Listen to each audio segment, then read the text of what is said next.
Ini restoran dibentuk dari gunung batu itu. Setelah makan dalam restoran Gunung Batu dan bermain di Bukit Salju, kini di hari kelima saatnya kita mengenal sejarah penaklukan Konstantinopel oleh Sultan Muhammad Al-Fatih pada tahun 1453 Masehi. Ini adalah salah satu bukti sejarah yang tak terbantahkan, masa kejayaan Islam di Turki yang bisa diambil pelajaran hingga saat ini. Dalam perjalanan seperti biasa, Ustadz Khalid mengajarkan bagaimana cara berdoa ketika memulai perjalanan. Bismillah, tawakkaltu ala Allah, la hawla wa la quwata illa billah. Bismillah, a'udhu billah, an adilla, au udalla, au azilla, au uzalla, au adlima, au udlam, au ajhala, au yujhalu aliyya. Dalam perjalanan menuju Masjid Hagia Sophia, Ustadz Khalid menceritakan tentang tokoh-tokoh Islam yang berpengaruh dan memberikan dampak perubahan pada dunia. Ada mungkin pelajaran penting yang kita lupakan atau banyak dilupakan oleh generasi Islam sekarang. Mereka tidak punya himmah itu semacam antusias untuk menyebarkan Islam. Di generasi awal Islam itu ada sangat kental. Dimulai dari Nabi SAW pada saat beliau masuk ke Madinah dikenal dengan tahun 1 Hijriah. Disitulah beliau mulai membangun sebuah kerajaan Islam di kota Madinah dengan sistem dan peraturan Islam, tidak sama sekali menciplak dari dua kerajaan besar pada saat itu, yaitu Romawi dan Persia. Tapi beliau membangun sendiri kekuatan itu, sistem yang ada, perekonomian, peradaban, politik dan seterusnya, sampai tahun 11 Hijriah. Kemudian baru beliau dilanjutkan oleh para Khulafaur Rasyidin dari tahun 11 sampai tahun 40 Hijriah. Lalu kemudian dilanjutkan oleh dinasti Umayyah tahun 40 sampai 132 Hijriah. Lalu kemudian dilanjutkan dengan Abbasiyah 132 sampai 656 Hijriah. Lalu runtuh di tangan orang-orang Mongolia kurang lebih tahun 656 Hijriah. Waktu Abbasiyah runtuh itu di Masehinya tahun 1258 Masehi. Zaman dulu itu disebarkan Islam dengan ilmu, para ulama menyebarkan ilmu mereka, para dai menyebarluaskan ilmu ini, dan juga para penguasa dengan ekspansi Islam dengan peperangan. Kita lihat bagaimana Nabi SAW ekspansi Islam itu ke Mekah, ekspansi Islam itu ke Khaybar, terus Jazirah Arab takluk di zaman beliau. Lalu di puncaknya juga di zaman Umar bin Khattab tahun 15 Hijriah, penyerangan ke negeri Syam, utara Jazirah Arab, sampai takluknya Palestina. Kemudian tahun 16 ke negeri Persia, sampai akhirnya Madain, ibu kota Persia, takluk di tangan kaum muslimin, yang sekarang tentunya Irak dan Iran ya. Kemudian juga di tahun 20 Hijriah itu menembus Afrika, Mesir, kemudian terbukalah Afrika Utara, Tunis, Jazair, Maroko, sampai akhirnya nanti Islam menyeberang ke Eropa, ke Spanyol yang sudah sangat masyhur kisahnya. Dan jembatan kita berada di atasnya sekarang itu jembatan namanya Galata. Sekarang itu 30 tahun. Itu ada dua lantai. Lantai pertama ada banyak restoran ikan, orang-orang dia makan. Tapi lantai atas ini jalan untuk pejalan kaki plus kendaraan dan tram. Anda bisa lihat ada tram di sebelah kiri juga. Bapak Ibu, dulu waktu kerajaan Utsmani, dulu ini adalah lokasi lantai raksasa. Nanti kami akan menjelaskan sama Ustaz di Menara Galata, karena itu titik terbaik untuk mengerti penaklukan kota Konstantinopel. Setelah menempuh perjalanan beberapa lama, akhirnya kami pun sampai di kota lama Istanbul, Turki. Oke, mari turun. Jadi ini dikelilingi dengan benteng tadi yang 22 km itu. Ini disilakan dengan kota lamanya. Ayo. Ini kita udah masuk dalam kota lama. Ya, kita di dalam kota lama. Ini beginilah kehidupan mereka, hiruk-pikuknya gini.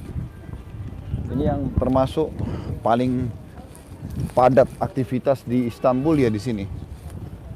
Karena di sini ada ini Masjid Biru ini dibangun oleh Sultan Ahmad yang terkenal sekali, Masjid Biru. Di depannya ada Hagia Sophia.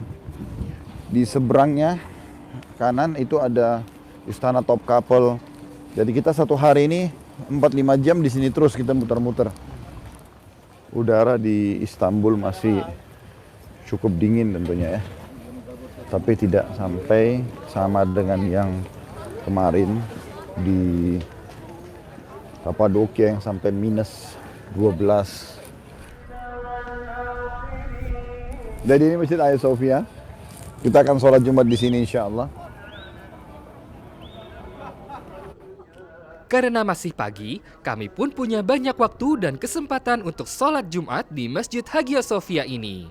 Ustadz pun membimbing kami langsung masuk ke dalam masjid. Ratusan umat Islam di Turki sangat padat sekali. Mereka sangat antusias untuk bersegera melaksanakan sholat Jumat di Masjid Hagia Sophia ini. Saat kami masuk, kedatangan kami disambut dengan interior masjid yang sangat menarik. Kemegahan masjid semakin terasa saat kami memasuki ruang tengah Masjid Hagia Sophia ini. Pemandangan mempesona dan menawan penuh makna religi. Sebuah kemegahan bangunan masjid perpaduan arsitektur masjid dan gereja melebur menjadi satu. Sisa-sisa mozaik bekas gereja masih melekat di bangunan masjid. Bukti sejarah ini seperti sengaja tidak dihilangkan agar semua tahu bahwa Masjid Hagia Sophia dahulunya adalah sebuah gereja yang diubah menjadi masjid. أشهد أن لا إله إلا الله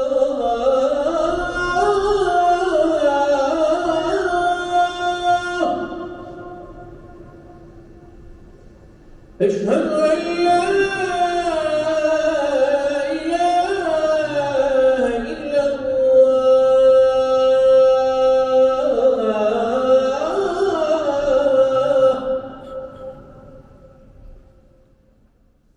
إن الحمد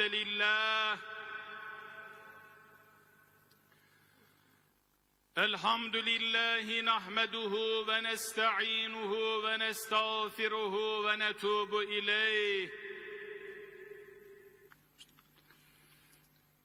الله أكبر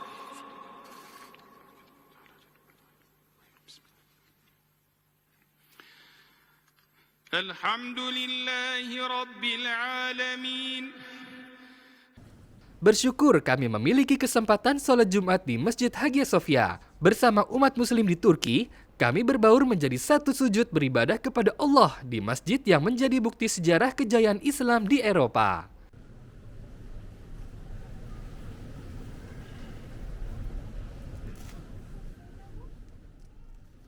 Salah satu keunikan Masjid Hagia Sophia adalah perpaduan mozaik khas era Bizantium dan kaligrafi dari masa Kesultanan Ottoman.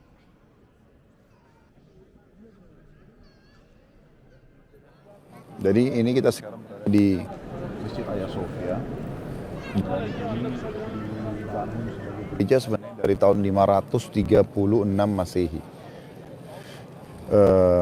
Dan dia berfungsi sebagai gereja 900 tahun lebih dan ini menjadi simbol Kristen. Mereka menggunakan sekitar 100 arsitek dan terdiri dari 10.000 pekerja. Selesai dalam 5 tahun.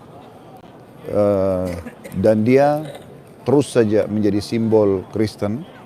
Tentu sampai ditembus dan dibebaskannya oleh Sultan Muhammad Fatih tahun 1453 Masehi, tanggal 29 Mei.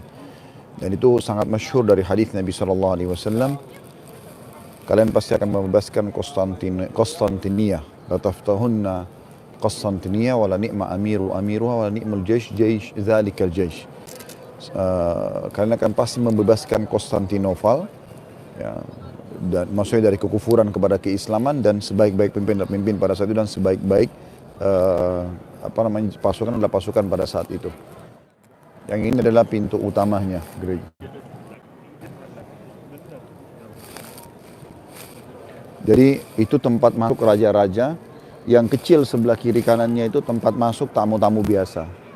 Jadi dulu perayaan mereka Kristen, kalau raja masuk dari ruang itu kemudian menuju ke ruang utama untuk acara Kristen mereka. Tapi alhamdulillah setelah tahun 1453 dibebaskan oleh Sultan Muhammad Fatih, kemudian mengubah ini menjadi masjid.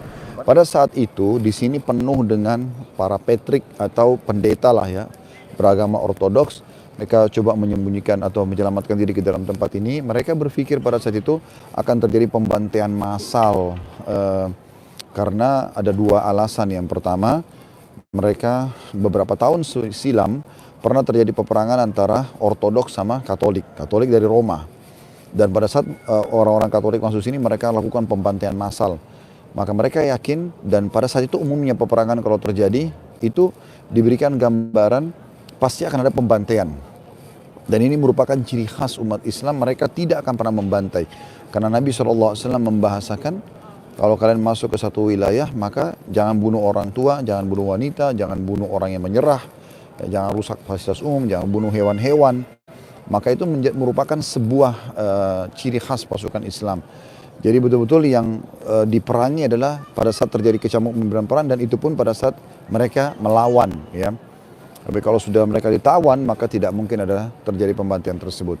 Di waktu yang bersamaan, kurang lebih ya, itu umat Islam sudah mulai banyak yang dibantai di Spanyol.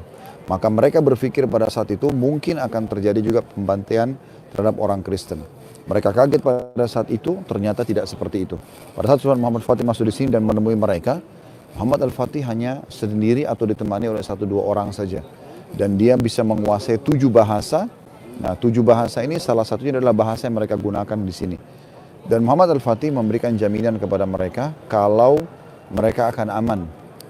Mereka tidak akan diganggu. Ada satu cerita unik di sini. Kaisar Bizantium atau Konstantinopel itu, dia sempat pada saat melihat pasukan muslimin sudah menembus benteng Konstantinopel ini, dia melarikan diri atau bergabung dengan masyarakatnya dan membawa pedang untuk melawan coba umat Islam Semabaya, tapi dia terbunuh. Nah, sempat tergeletak jenazahnya dan orang-orang sekitar mengatakan kaisar gitu. Rupanya waktu Muhammad Fatih dan masuk dalam masjid, gereja ini dan sekarang jadi masjid tentunya, ada satu tentara muslim yang sempat memotong kepala kaisar tersebut dan membawa ke dalam tempat ini. Dengan bangganya dia mengatakan kepada Sultan Muhammad Fatih, ini kepala musuh kita. Maka Sultan Muhammad Fatih bertanya kepada dia di depan orang-orang Kristen tersebut, apakah kau melawannya? Duel nggak? Kata dia, tidak. Saya hanya menemukan orang-orang mengatakan kaisar-kaisar dia sudah mati, kemudian saya memenggal kepalanya lalu saya bawa kepalanya kepada Anda. Maka Sultan Muhammad Fatih mengatakan, pengecut kamu kalau seperti itu. Lalu beliau memerintahkan agar orang tersebut dihukum karena dia melakukan perbuatan tadi. Dalam Islam tidak ada mutilasi. Ini melanggar sunnah Nabi SAW. Maka dia pun dihukum. Maka orang-orang Kristen kaget pada saat itu bagaimana muamalah yang sangat berbeda yang mereka bayangkan dari seorang sultan muslim.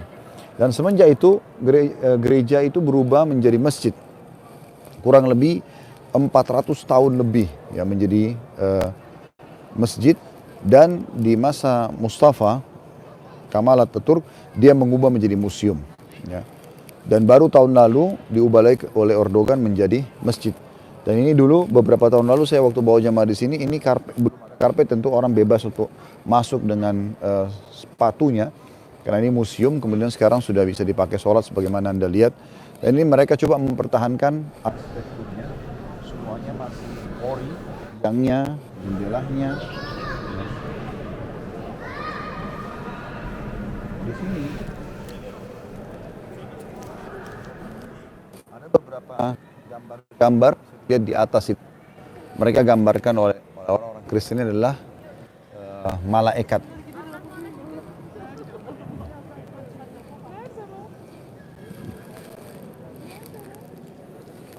Jadi yang itu mereka gambarkan malaikat-malaikat di 4 sudutnya, Nah, di zaman Muhammad Al-Fatih ini ditutup semuanya. Dan di zaman Mustafa Kamal Ataturk dibongkar kembali dan dibiarkan karena dianggap jadi museum. Dan sekarang akan atau dalam proses untuk ditutup kembali supaya tidak ada gambar sama sekali di dalam masjid begini.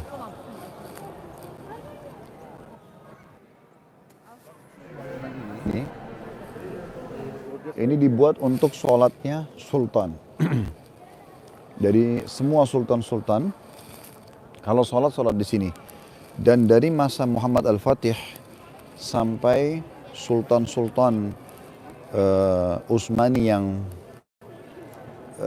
terakhir-terakhir, mereka sholatnya di sini. Dan kalau ada sultan yang tidak sempat sholat di sini, maka umumnya masyarakat memprotes. Bahkan mereka mendatangi istana Topkapel, nanti akan kita ke sana. Istana yang dibangun oleh Sultan Muhammad Fatih, dan ada 25 sultan dari 36 yang tinggal di sana tentunya. Karena dari 36 sultan itu, 6 sultan itu semuanya dikuburkan di kota Bursa. Itu adalah Sultan Utsman yang pendiri Utsmaniyah, kemudian Ul Khan, kemudian Murad I, Bayazid I, kemudian Muhammad I, dan Murad II. 6 ini semuanya dimakamkan di Bursa.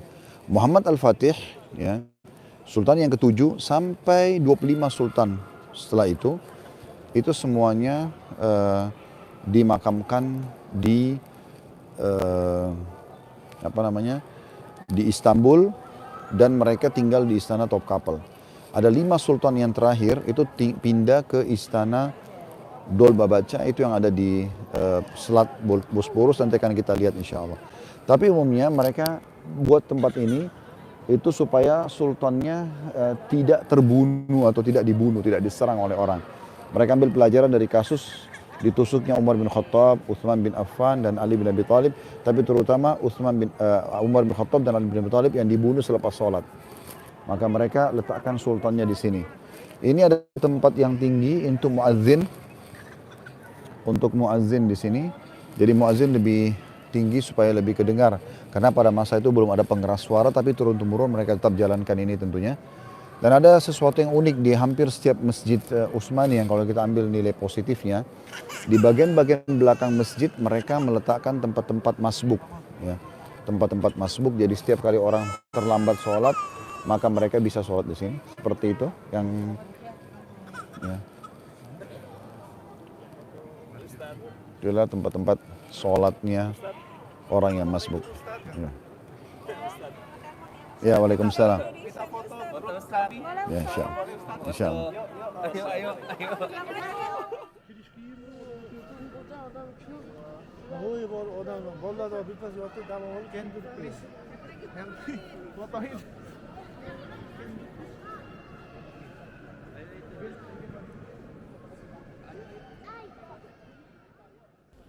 Nah, berikutnya perjalanan kami di hari kelima ini akan mengeksplorasi museum yang menyimpan berbagai artefak sebagai bukti sejarah peninggalan kesultanan di Turki saat masa kejayaan Islam Eropa.